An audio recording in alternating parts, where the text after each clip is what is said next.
These people are crazy. I'm Sophie Turner, and I play Sansa Stark. Sansa in season 1, at the very beginning of the show, she's just kind of a highborn, noble young lady who is kind of very well-versed in being exactly that. Fine work, as always. Well done. Thank you. She wants to be queen one day and marry some kind of prince and just live a life like her parents. She has her younger sister, Arya. She just finds Arya quite disrespectful, not what a lady should be, and is pretty disapproving of her. At the beginning of the series, Joffrey, well, in episodes probably 1 and 2, Joffrey is everything she hoped for. She hasn't really met him yet, which is probably why she thinks he's so perfect. It's only really when Lady is killed, then the illusion begins to fade away. I am Eddard Stark, Lord of Winterfell. I come before you to confess my treason in the sight of gods and men. They take her father as prisoner. My Lady Sansa has begged mercy for her father. And she ends up having to kind of beg for her father's life. So long as I am your king, treason shall never go unpunished. The moment that Joffrey says, "Bring me his head," changes Sansa completely. No! Stop my son! Please, someone stop him! Please, Joffrey, no! It's a real shock to the system, and immediately she has to adjust like that. And that's why at the end of episode 10, you see that change when she's up on kind of like the battlements, and she really thinks she's about to push Joffrey off. And that is the change in Sansa. That's what triggers the new Sansa. Initially, the reunion between Sansa and Arya and Sansa and Bran is really exciting. It's only really until she has proper conversations with them that she realizes that Arya has a list of people that she wants to kill, and she's been training with faceless men. And Bran is three-eyed raven, sees visions. Sansa's never seen anything like this before. I need to learn to see better. When the long night comes again, I need to be ready. Jon has been hailed king in the north, and Sansa is just some sort of advisor. And Littlefinger really kind of feeds into that and is kind of the devil in her ear. He was named king in the north. He can be unnamed. Littlefinger is telling her that Arya being there is dangerous because Arya is a changed girl and wants to kill her. After she murders you, what does she become? Lady of Winterfell. That's what kind of cements her as Lady of Winterfell. And that's when the people begin to really respect her, because they realize that she isn't a pawn in his game either. That she has been manipulating the situation the whole time, and that she's a far better politician than any of them had really thought. I never could have survived what you survived. You would have. You're the strongest person I know. I believe that's the nicest thing you've ever said to me. Well, don't get used to it. Still very strange and annoying. Sansa and Arya now realize that they work very well together. And Bran, you know, as kind of a threesome, they're together, they kind of form the perfect unit.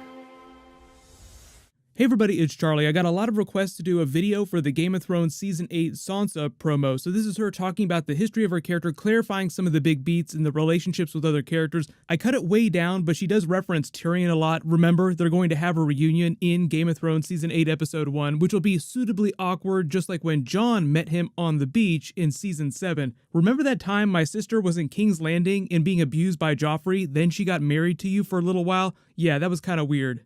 Obviously, because the episodes are so long during Season 8, they'll have the time to have like a really quick moment where they just have a really funny, awkward conversation acknowledging their history together before they move on to other things. So we gotta break it all down. If you're new to the channel, we're doing a round of the Game of Thrones book giveaway. All you have to do to enter is be a subscriber and leave a comment on the video. Really good news too, in addition to this promo, Dan and Dave were also talking about what's happening with the official Game of Thrones Season 8 trailer and when that's going to be coming, so I'll talk about that at the end of the video too. But when Sophie Turner's talking about Sansa's journey here, the interesting thing to me, especially when she's talking about Sansa during the early seasons, is the turning point, the birth of the new Sansa, quote unquote, as she calls her, like when she starts to become a little more calculating and learn to play the Game of Thrones. When she's talking about her on the battlements where Joffrey was forcing her to look at Ned Stark's head that was on the spike, she said that she thought about pushing him off. Now, several years ago, when I was actually watching that episode, I didn't read that moment on her face, but I think that's just mostly due to Sophie Turner in real life being a child actor and just not having the nuance or the experience that a lot of the older adult actors had. So she's obviously a much better actress today during season 8 than she was during season 1. So if you were a little frustrated with the Sansa character in early seasons, and especially with some of the more recent stuff that she's done, she does fill in a lot of details that make all the pieces fit together so you understand, oh, that's what they were going for with this storyline. So if you felt like there were a couple of stupid decisions the characters made or storylines that didn't make sense, Sophie Turner explains all that, particularly her relationship with Littlefinger in the evolution of their sort of battle together as it happened the last couple of seasons. As for her relationship with Tyrion going into season 8, just based on the way Sophie Turner talks about him and the way that Sansa felt about him when all that stuff was happening in King's Landing, it does sound like she still trusts him, or as much as she's capable of trusting anyone now. I think post season 5, she was ready to not trust anyone ever again, particularly Littlefinger, which I'll talk about in a second.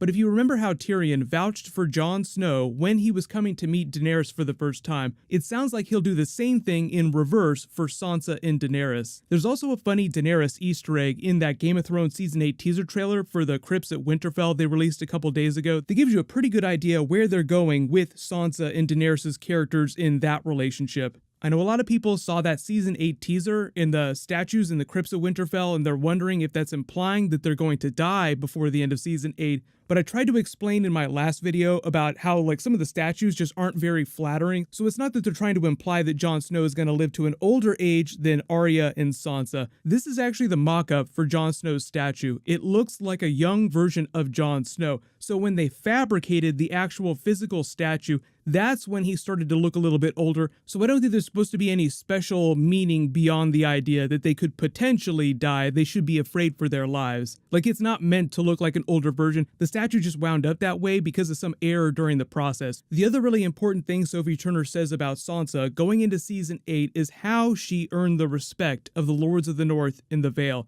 mostly by outing Littlefinger's long con in his betrayal of Ned Stark in all the things that he did back during Season 1. How he conspired to kill Jon Arryn. He didn't kill him himself. He convinced Lysa to poison him. He also betrayed Ned Stark. So all of a sudden, he is number 1 on the hit list of all the Lords of the North and all the Lords of the Vale. She executes him, and the matter is considered closed. They immediately respect her, and she is now in a position of great power, whereas way back during Season 7, Episode 1 and Episode 2, she was not. Jon Snow passed power to her, but she didn't have the respect of all the Lords of the North, and that's what the Littlefinger storyline was all about during Season 7. He was the final boss form that she had to overcome to become fully actualized and for everyone to truly acknowledge her as the Lady of Winterfell. So heading into this scene here with the reunion with Jon Snow and Daenerys walk into the courtyard at Winterfell, she is in a position of great power. Now obviously we're all talking about the shade that she's throwing at Daenerys here, looking down at her, but the really big Easter egg that you all probably spotted in the Crypts at Winterfell Season 8 teaser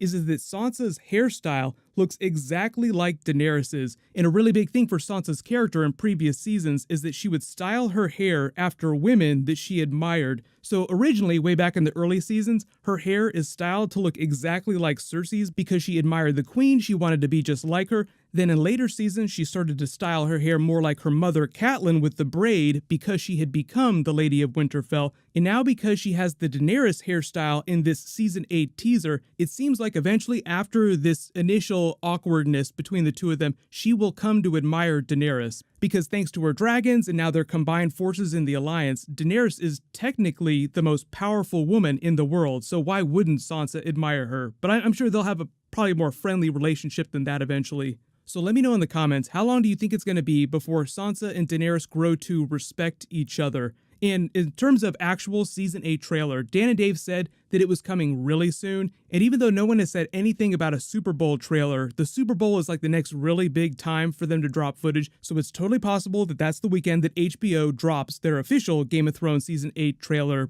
But if we hear any news about it, I will totally post a video update, HBO is actually pretty good about letting you know when they drop Game of Thrones footage. They even dropped a teaser for the teaser trailer that we got a couple days ago, so don't worry about that. Leave all your requests for bonus videos in the comments below. I'll name a giveaway winner when I post new Game of Thrones. Click here to rewatch the teaser trailer and all my Easter eggs, and click here for all my other Game of Thrones Season 8 promo videos. Thank you so much for watching. Everybody stay awesome. I'll see you guys tonight.